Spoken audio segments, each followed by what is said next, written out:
Hey everyone, it's the Shawn. Welcome to another edition of the Business Leaders Show. We're here to help you, business leaders, whether you be business owners or people in executive positions, think about what women business leaders can do to be more effective in the current environment, to move things forward, to really take advantage of those uniquenesses of women in business. Today we have Lynn joining us. We're going to be talking about confidence in your presence. She wrote a book or authored a portion of a book on body talk. We'll get into that a little bit. She's also working on some other stuff. So confidence, presence, being better at who you are, and standing in your presence as a woman. I know Lea Woodford, my regular co-host, is joining us from the Smart Femme Studios. We both have strong views about how women need to stand in their uniqueness rather than try to be like other men in the business world. And we'll be talking about that a little bit today. So that's one of our ongoing themes of the show. For those of you who don't tune in as often, I'm the Shawn. I'm a corporate lawyer by training. I help businesses with ownership and control. So that's partnership agreements, that's mergers, that capital raise, contract negotiations. That's my day-to-day job. But that gets me thinking about business planning and the future of business, which is where this show comes in, talking about women in business, what the future is. I did a TEDx talk a few years ago on women in business. And so this is kind of an offshoot of that. Lea and I started this project to bring more lessons about what women can do great in business and to really inspire that thinking, and that's our goal today. In that connection, we would love to get your comments. So wherever you're watching, drop your comments below. So if you're watching our Shawn McBride Fans and Audiences on Facebook, if you're on the Women Business Leaders YouTube channel, you're picking up one of our LinkedIn feeds, wherever you're at, drop us your comments. Let us know what you're learning from the show. Also, let us know what questions and issues you're facing, because we can reach out to Melissa and try to bring her on again if you have a specific question for her, but if there's a topic you want us to discuss, we're glad to discuss it. So feel free to drop comments. We want to hear from you. Remind folks always, we don't do investment advice or legal advice on the show. Everything here is just for your education, inspire your thought. Consult your own advisors for your particular advice. With that, welcome to the show, Melissa. Thanks for joining us today. Hi, thank you so much for having me.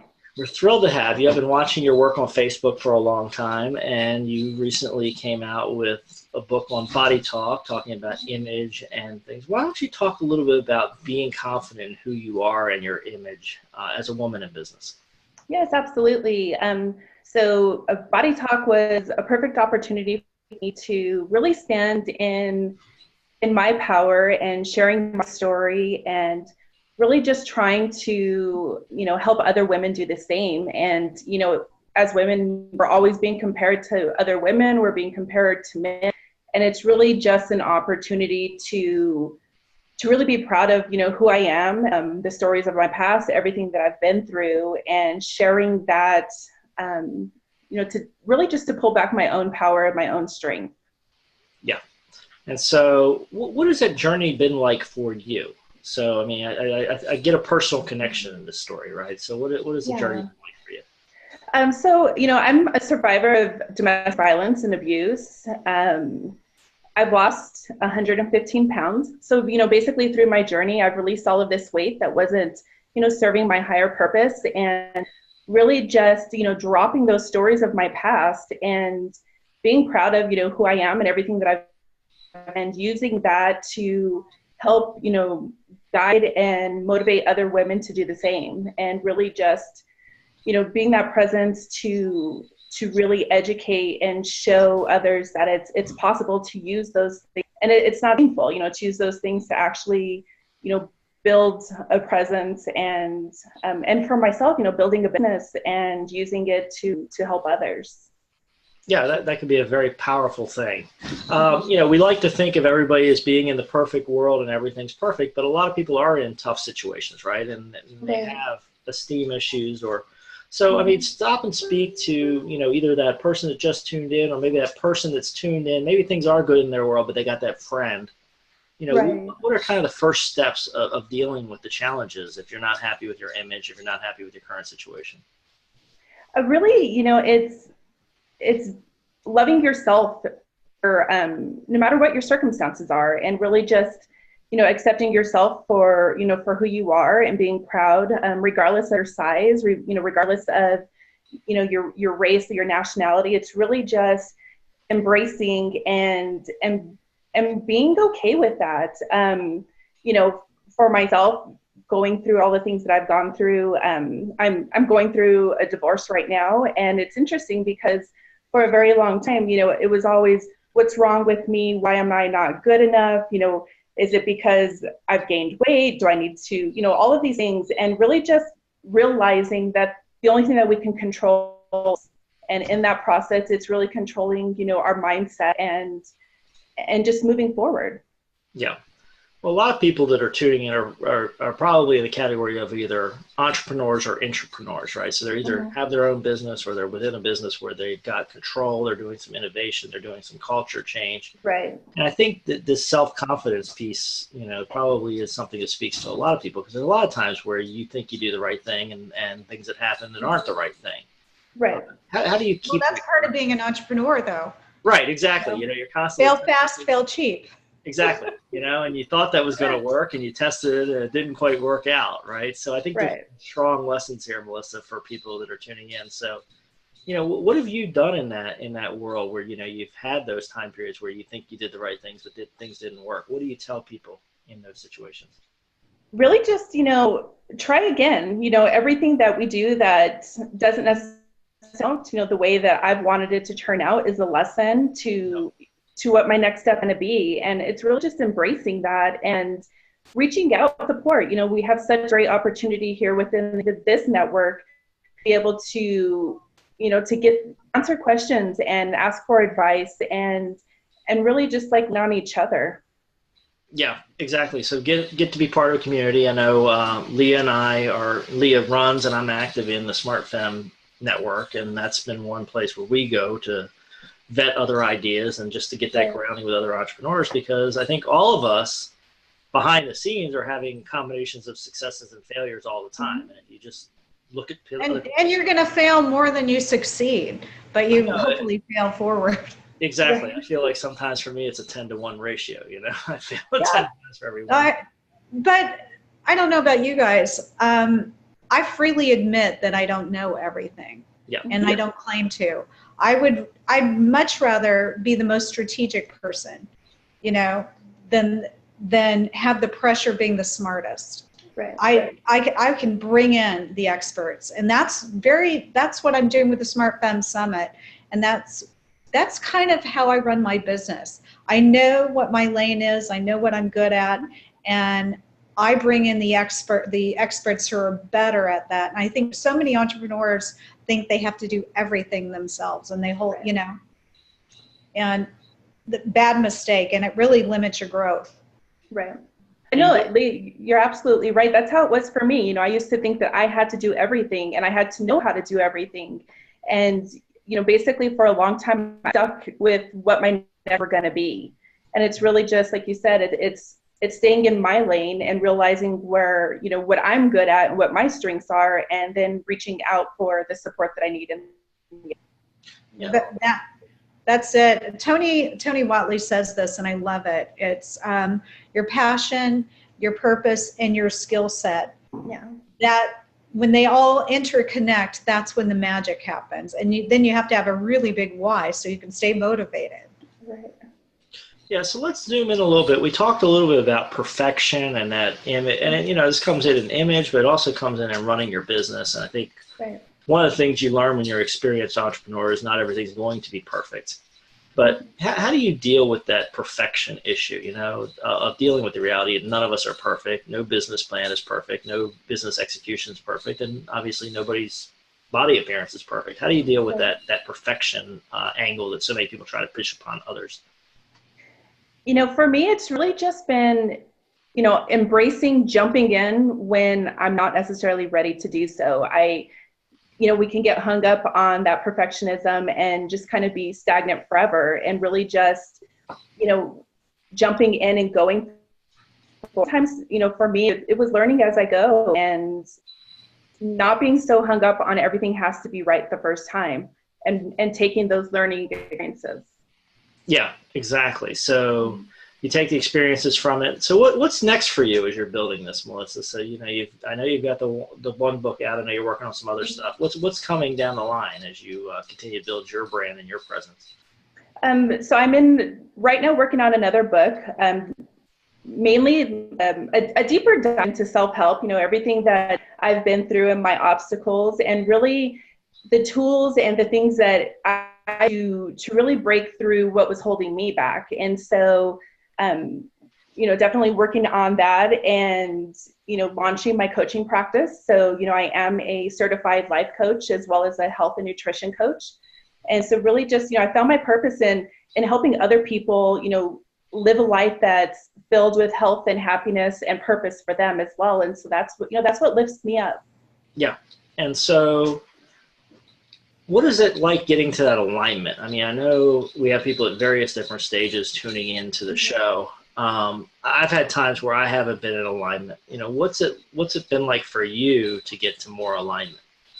I'm really just tuning in, and if something's upsetting me, it's somebody's kind of walking on what my core values are, and it's really just refocusing and realigning. And if it means, making a decision within my business, making a decision within life, everything's kind of connected. And so it's really, for me, it's just really been trying to take every day at it, as they come, and, every day opportunity to try in. And if something happened yesterday that I'm not so proud about, this is my opportunity to make sure that I don't do that again.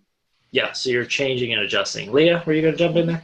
Yeah, I was just going to say, I think the consumer has changed. Marketing has changed. Everything has changed. I mean, and you've seen me talk about this, Shawn. Oprah Winfrey, she completely broke the mold for what broadcasters were supposed to, they're not all tall, blonde glamazons, 25 years old, which Fox would have us believe.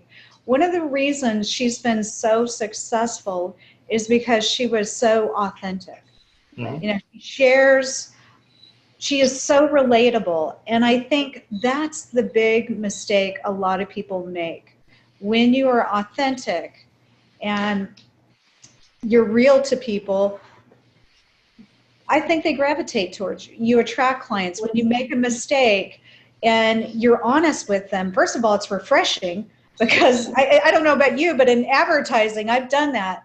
And of course, I told my client, gee, I can't do this. And he goes, wow, you told me. That's a first. Right. And no problem. Let's stay right where we are and you'll figure it out, And it happened because I was honest. And I think right now everybody's living in Instagram world, and Kim Kardashian's keeping up with everybody. I think what it comes down to, though, is we all really want people that we know, like, and trust and believe. Mm-hmm. And the more relatable you are, especially with your mistakes, I think that endears you and builds a bond of trust. Yep. And I think that's what's missing for a lot of people. What do you have to say about making mistakes and owning it? I think that's a point that Lea drives home, and that authenticity and trust. What do you say about authenticity and trust? It's that's why I share so openly. So like in this book, Body Talk, I write about, everything that I've been through. And it's really because by me standing in my power about it, it takes the shame away. We're ashamed of things that we want to keep in the closet. We're ashamed of things that we don't want people to know about. And I'm sharing it freely. And by me doing that, my story is different than the next person. So that keeps me in alignment with myself. And so, I'm going to be the first one to talk about made or, decisions or things that I'm doing, because, that's by me speaking about it, I keep power over that. And therefore I'm not ashamed of it. Right. Melissa, I just want to congratulate you, first of all, for dropping all the weight, because that is really tremendous. But I had an interesting conversation with a gentleman who's coming to our conference, by the way, and we were talking about, being proud of your weight, whether you're large or small. And this is a little off course, but I have a question for you. Yeah. I think that you should be proud of whatever size you are. God knows I am not a size 0 anymore, and I probably never will be again. But but is there a point where that we shouldn't do that? Are we fostering unhealthy habits? When somebody's 3 years old or 300 pounds, I just kind of wonder. And Right. he proposed that question to me today, and I thought, I do not believe in being mean to people, and I don't believe in body shaming, but I also am concerned about their health. Right. And we're talking about, body talk and everything. What's your stance on that? Because you've been on both sides of the spectrum. Right. That's a very good question. It gets really tricky, and I'm agree with you. I can't, I don't believe in being rude or being obnoxious. Making comments about people. Honestly, I've been there. That doesn't motivate anybody. That doesn't get anybody to want to be healthier. A lot of times, that is going to be even more damaging. So really, it's just if somebody is unhealthy, and as a coach, like I coach them to make decisions that are good for them, because my decisions on what is good for me is going to be different than what's good. So it's really just empowering individuals to make that choice for themselves, and also to get their doctors involved. I think that if you're severely overweight, what your health risks are, and really just having a community to support you, because and of releasing all of that weight, there was many times that I was very alone. I was doing it by myself. I didn't have the support of, friends or family, and, it's difficult. And so really just embracing that, it's important to have a network to go to. Well, yeah. I want to commend you, because I think it's just amazing. And I know I'm struggling with 10 pounds right now, and I just can't even imagine. So I just want to say kudos to you. And I love that you're taking that and impacting other people's lives with it. That's amazing. And you're in the middle of a divorce right now. So you're really a superhero to me, because I know how challenging that is too. Right.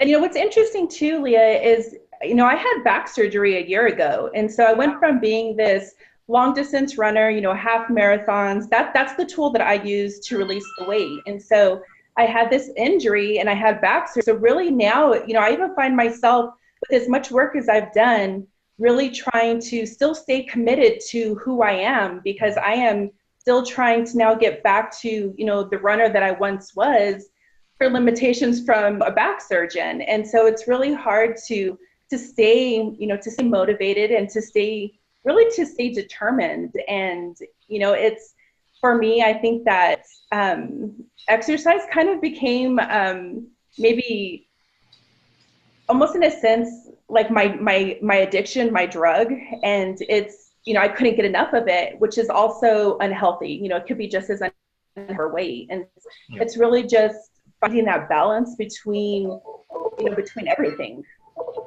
Right. So, one of the things you zoomed on earlier was using community for change, and I think that's something Leah and I have done in our past, and I think that's something we try to foster with the Smart Femme community. But how have you leaned on a community to help you through all the transition you've had? Because you've had a lot and you've got through a lot of stuff. How do you use that, or what do you recommend for people? I really just not being afraid to be authentic. Don't be ashamed to ask questions. Reaching out for support. I think it's great network here. We have all of the experts that come in to help us make decisions for our business, or we can ask those questions from other entrepreneurs who've already been through it, who've already experienced it. And for those who are making changes, with their health and their well-being, it's really the same thing, reaching out and getting that support and asking questions if you don't know what your next step is going to be. Yeah, and if you have people that are in similar situations, it becomes easy, right? And to Leah's point on failure, I certainly feel like I fail more than I succeed, and I think she says the same. When you fail and you have other people around you that are going through the same growth process, it doesn't have the same stigma with it. Right. Mm-hmm. Sometimes when you get around people who have this perfection thing and they haven't succeeded that much, they will be so afraid of failure that you start mirroring that, and so you want to stay away from that. Right. Melissa, I know you coach people, you've got a book out there. How do people check out your body of work? How do they get a hold of you? So on Instagram and Facebook, Instagram, it's Coach Lissa Lynn, same with Twitter. And on Facebook, it's Melissa Lynn. And my website is lissalynn.com. So you can definitely reach out there as well. Okay, perfect. People can go check out your great work. They can probably find a link to your book, get to learn more. I always like to pause for a minute at the end of the shows to ask the audience to pat themselves on the back for doing the hard work, for investing in themselves, for thinking about these big issues like we've talked about today. I want to remind you, you can check out our past episodes at the Women Business Leader Show over on YouTube.